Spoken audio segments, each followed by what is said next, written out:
Hello friends, my name is Mikhail Didenko and I'm the author of the Russian style of survival book, and today I want to introduce you my friend, a very interesting person, Chris Helmbrecht. Hi. So Chris had and has a lot of occupations. He started from the German mountain police, and today we'll discuss the training of the German mountain police, and I am sure it will be very interesting for you to know. Then he was a helicopter pilot, he was a snowboard sportsman, and as far as I know he was a champion in that kind of sports. Yeah. Then he was a web designer, he was and he is also a DJ. Still. Yeah, and also he was a TV journalist, and now he's a writer as well. And I'm city boy. I used to be a survival guy like you guys, but now I'm living in the city. I'm a city boy. Ah, okay. Okay, but you still have your skills, I guess. Yeah, sure. You will never lose those. Yeah, survival is survival. Okay, Chris, please tell us, how did it all happen? How did you start to learn survival? You know, when you're in the German police, you have to have 2.5 years basic training. So that's the first year. You're in the academy, you learn basic stuff. And then after, you go into some unit and you have to do a practice year in this unit. And I was choosing unit in mountains because I wanted to live in the mountains, and I didn't inform myself what this unit was about, but it turned out it was a mountain pioneer unit, which basically meant that half of the time we were in the mountains, half of the time we were on riots, fighting skinheads and hooligans. Mm-hmm. And by the way, please tell us where were you born? You are from Munich, right? I'm from Munich originally, and this police was federal police, Bundesgrenzschutz in the old days. Today it's Bundespolizei, federal police. And sure, in the end of the 80s, it was a little bit of different training than it would be today. I guess it's different now. Mm-hmm. So is it now more difficult or more easier? Oh, I think now, if I cannot comment on this, but if I can see my former colleagues, how they look like today, okay, with the big bellies, I think it's much easier now than it used to be for us. Well, but I guess they don't need now to train survival, to teach survival by themselves. Yes, it's more of a, you know, when I joined this unit, it was a paramilitary unit, much more than a police unit, and we were also always having competitions with American soldiers and English soldiers. And who won, usually? Actually us. Uh-huh. Seriously. So it was in your home mountains in the Alps, right? It was all over the place. We were traveling to them, they came to us. So could you please tell us more about it? Oh, yeah, it was, you know, these competitions where you march for 40 kilometers, and then you have to... for example, where? Do some, for example, in the mountains or in some Truppenübungsplatz, on some fighting training area. And then you have to do navigation, march, you have to run, you have to cross a river, you have to make a float. To cross with your gun and with your backpack and everything the river to go to the other side. And we're talking about the winter, we're not talking about the summertime when it is easy. And then after you're with the wet clothes and you're continuing to run for another 10 kilometers. For example, we had a technique, I don't know if you ever heard about this, it comes from the Dutch Special Forces, that you run with your backpack and everything. For maybe heavy backpack, I guess. Yes, 20 kilos. For about 2 kilometers, 3 kilometers, and then you walk for the next 3 kilometers fast, but you walk, and then you run again and you walk like this. You can make you have this walking time where you can recover, and then you can run again, and you can use this reserve that you got before, and like this you can make a great deal of distance in a very short time. So you have time limits? Yeah, sure. I mean, the winner is who is first, no? Yeah, but I mean that if you are late, you are excluded from that. Yeah, that's true. Yeah. I mean, if we were late, basically we were getting a kick in the ass, and we were not allowed to go home on the weekend or something like this. And in this a good motivation. In my unit, they were always saying that we are some sort of an elite, and they were very proud of the fact that we were winning the competitions against the U.S. Army Rangers. We had competitions with them.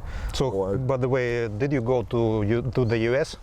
I've been many times to the US, and I have a lot of friends in the forces. Yeah. And in what places, for example, in the US? I've been living in New York, so I've been all over the place. Well, I mean, these competitions. No, this we didn't do. It was only in Germany.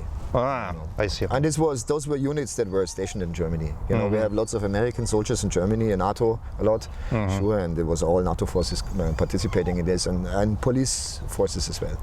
But I think it's totally different today, because today they see themselves as a police force, not as a paramilitary unit. So the training is completely different. Everything is different than it is today. You know, that's why. So you told me that you lived in 2 hours from the Austrian border. Yes. Right. Yes. So those forces, they also protect the border of Germany. Yes. We were protecting the Polish and German border, the Czech and German border. So it's like a crossroad of several countries. I was lucky enough to be there just to join when East Germany and West Germany came together 30 years ago. Yesterday, it was 30 years anniversary of that day. I was standing there. So for you it was like yesterday, I guess. It makes me feel old to think about it, but it was really cool to be there, to be a witness of this, and it was nobody would have expected that this would lead to the fall of the Soviet Union, and that I would live in Moscow at the end. You know, this is amazing for me, if you look back. Yeah, it is. So yeah, it was where were we? It was border control work. It was mountain pioneer work. As my unit, we were taking care of roads and paths. You know, a lot of tourists in the mountains, they walk on these paths, and along with the mountain rescue team, and there's a private organization, we are preparing these paths. We make them secure, we repair them. We were taking care of some cabins, you know, where you can find shelter, you can sleep there at night on the top of the mountain somewhere. So every week we were out there, and we were spending our time in the wilderness. And you told me sometimes your tours were taken at 2 weeks or at least 1 week in the mountains. Minimum a week, yeah. Sometimes a few days, but usually a week. Usually you were leaving on Monday and you were coming back on Friday. So where did you sleep? That's it's depending. Sometimes we were sleeping on the conditions. Sometimes conditions. I mean, if it's what the mission was, if we made a mountain rescue training, for example, we actually had to really sleep in some foxhole, and we had to dig holes for ourselves. So we're sleeping between some rocks, and we were making some improvised shelter. But sure, if we did this mountain repair stuff in these cabins and this stuff, we were sleeping in tents, or we were sleeping in cabins and stuff like this. And what about winter time? Wintertime, I've been many times in the mountains, sleeping outside. Okay, it's so very challenging to find shelter if you're up on. I mean, the worst case I can tell you up front is if you wake up at night and you have to go take a pee. You are, I mean, already digging this hole. We were always sleeping 2 guys in a hole, and in a snow hole. In a snow hole, yeah. Basically, you dig in and then you dig up and then you dig in again to make air warm. Exactly, keep the air warm, and then you have a little candle with you, which makes it raises the temperature to about 3 degrees, no matter how cold it is outside. So it's really comfortable. We have the sleeping bag, but you can do without too. But we were, at least we had that. And did you have any special, I don't know how to tell it in English, something to put on the snow? Yeah, sure, we had. Or did you took just branches? No. We were taught you can do it with branches of the needle trees.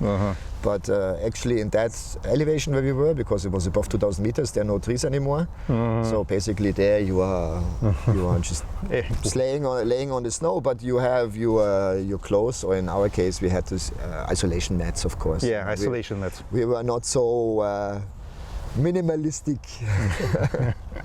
Yeah, but we were sleeping there not only for 1 day. I mean, the worst thing if you are living in these conditions is that your clothes gets really damp. And then you have to go out in the morning and it's really cold out, and then you have to walk and you're sweating again and you're in this damp clothes and it never really gets dry, you know, and that's really a problem. Did you get cold? Yeah, very often, very often. And then there are tricks as well, when your feet are so cold and freezing that you think they will be gone right now. Your partner, he opens his coat and you put the bare feet on your stomach to save your feet. So it's one of the life hacks. We did that stuff, yeah, sure. And what did you eat? Well, up there is nothing to eat. You have to bring your food. You know, there is no survival in this case. But sure, we did this training too. We had training with a real survival teacher, and this guy was showing us how to eat grasshoppers and snails and flies, and we were actually laying in the cave and he was catching the flies and eating them. But to be honest with you, I ate a fly, I ate a grasshopper, but it's not really my thing. But I understood very well that if you are really, really hungry, after a while you eat anything, it doesn't matter, and you will throw your standards overboard and you don't give a fuck anymore about nothing. No? You're just hungry.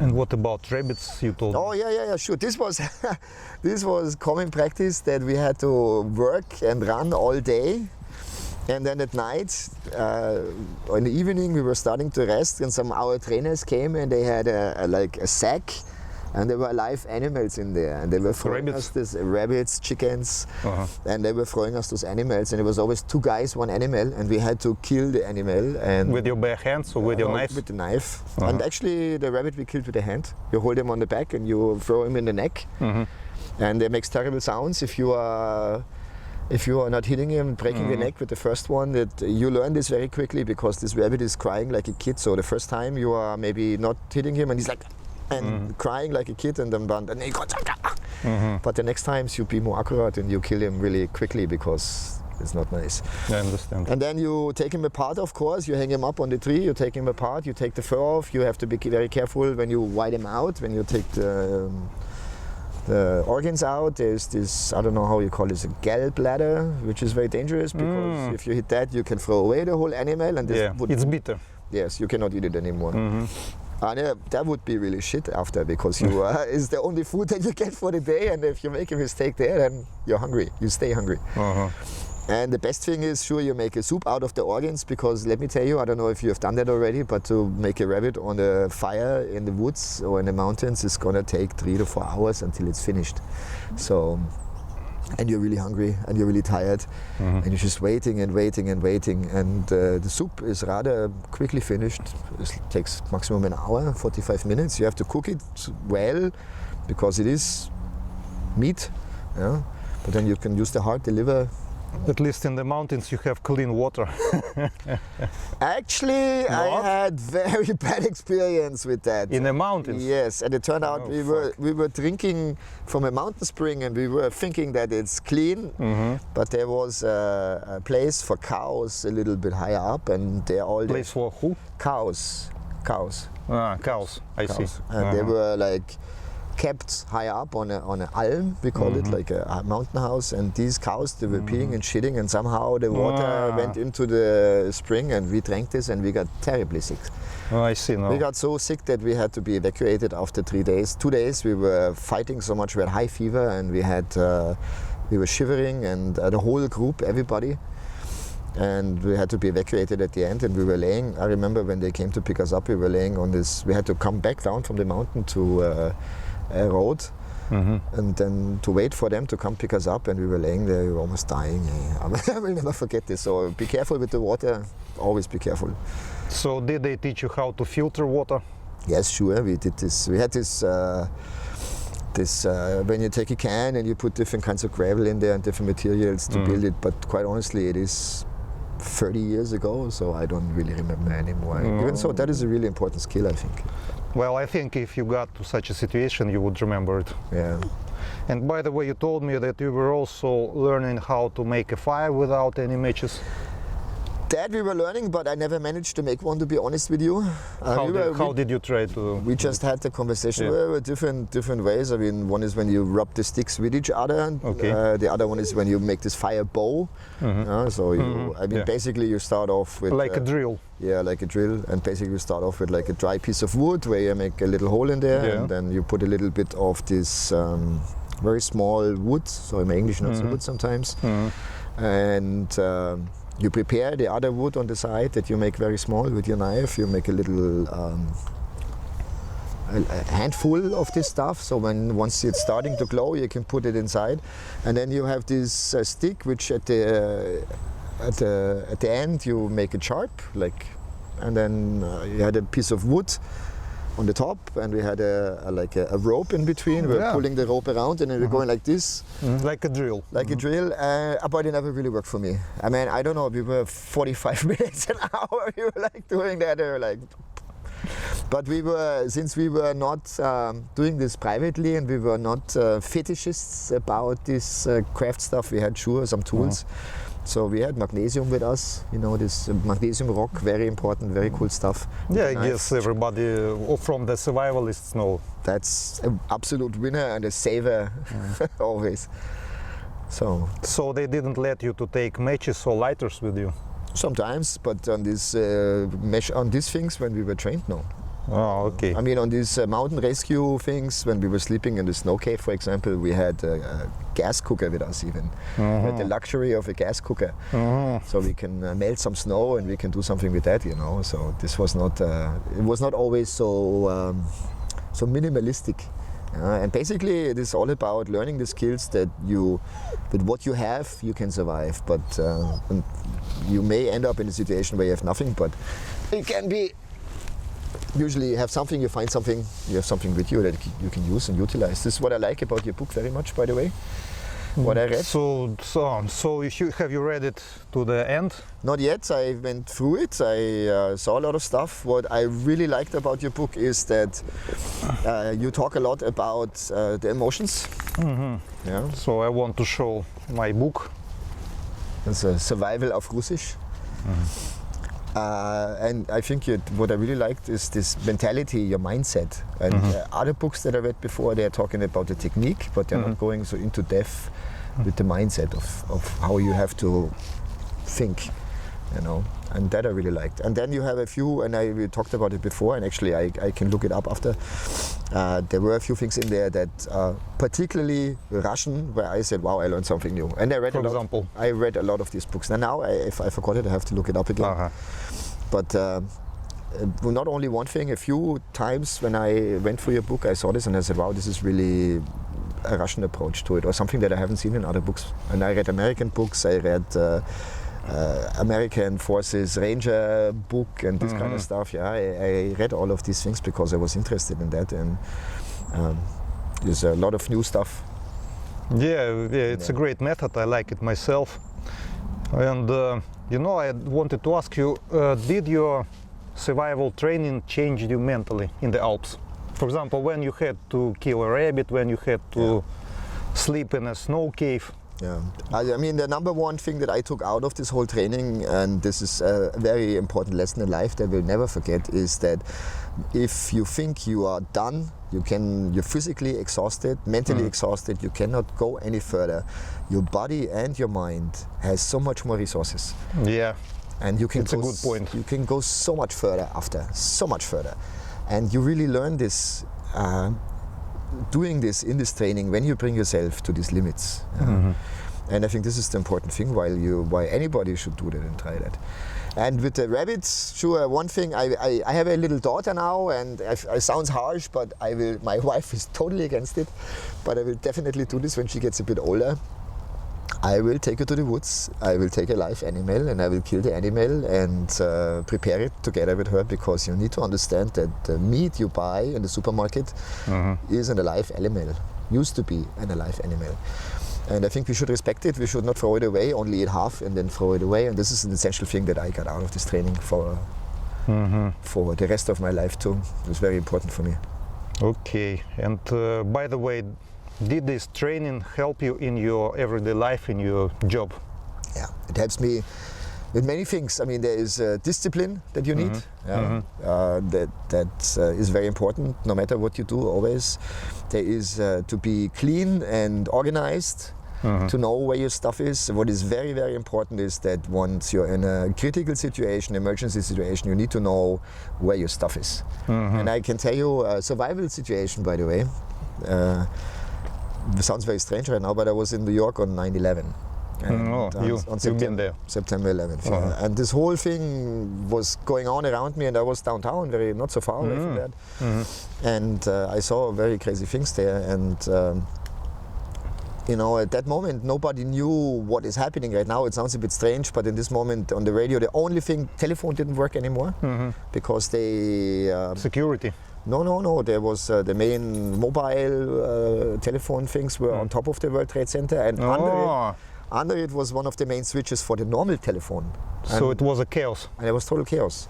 So there was no TV, there was no telephone, internet was super slow. The only thing that worked was the radio. This is also important, have a radio and have one with, if you want to be prepared, have one with the electricity that you can, or have a couple of batteries, because that's the only way you can get information if really something happens. And I learned this sitting in New York, in this big city, when in this moment, you know, with millions of people around me, I'm like, I cannot get information on what's going on around me. And then on the radio they were saying more terrorists and there are more planes coming, and this is the beginning of the Third World War, and there are trucks with bombs in the whole city everywhere, so it was a bit scary. And then the next thing they were saying is you cannot fly anymore, you know, everything is closed. And but I knew, coming back to my training, I stayed calm. I knew where my stuff is. I knew I have my passport here, I have my backpack here, I have my clothes that I need for 1 week here, I have fresh water. Another thing, you go to the supermarket. I went to the supermarket only an hour after this happened. The supermarket was empty. No shop assistants? No, there were no food, no water, nothing. And everybody bought everything. The only thing that was still left there was toilet paper and cleaning products. Yeah, they were preparing for the Third World War. Seriously. And I mean, you're in the city with millions of people and you cannot buy yourself something to drink or to eat because you're too late. So survival can become an issue even if you're living in the city, you know. So it's a life hack number 2. You need to have a knife, you need to have a way to make fire, you need to have some good clothes around, some good shoes around, a backpack, water, most important thing, and maybe some MRAs, some food, something, you know, that you have stocked somewhere. I had some pasta and stuff, so I was okay. But I was ready to leave. I said, okay, I will now go up to the Canadian border, and from there I will fly home somehow after, because this was my plan. But at the end, things turned out not to be as bad. But when you're in this time immediately after, when everything around you is happening like this, and then it's a panic. Telephone doesn't work, internet doesn't work, on the radio they're telling you Third World War is coming, you go to the supermarket, you want to buy some stuff, there's no products anymore, you know. Bam. I can imagine that. And then this training was really helping me a lot. So. Okay, so Chris, it was really interesting to talk to you. Thank you for the book, it was great. Okay. I hope one day we will be able to go out and do this, you know. Yeah, sure. Even so I'm an old dog, I'm a city boy now, but... Okay, yeah, we have a lot of forests in Russia, so you are free to make fire where you want. You're not like us. Free to go there. Problem in Germany is you go every kilometer there's a village or somebody living, so you actually have to hide from the people, you know. Even in the mountains, the rangers now looking for you because you're not allowed to make fire. In the mountains? Yeah, sure we make it, but I mean, in the military we are police. But as a normal person, if you go in the mountains, you're not allowed to make fire. And what about tourists and preppers, survivalists? What do they do? They do it illegally. You cannot do anything. It's not allowed. It's not allowed to fish. It's not allowed to make a fire. So many restrictions, and every kilometer there are people living, even in the mountains. So it's really no fun there. It's different here. You know? I agree. All right. Okay, let's be optimistic. Yeah, I hope we will never have a situation like this again that I had in 9/11, and we will never need this. We always will do this for fun and for relaxation. Yeah. But if it comes, we are prepared. Yeah, and I also wish all of you to have such situations only as training situations, so that wouldn't happen with you, with us, with all of us. Exactly. So, see you. Ciao. Bye.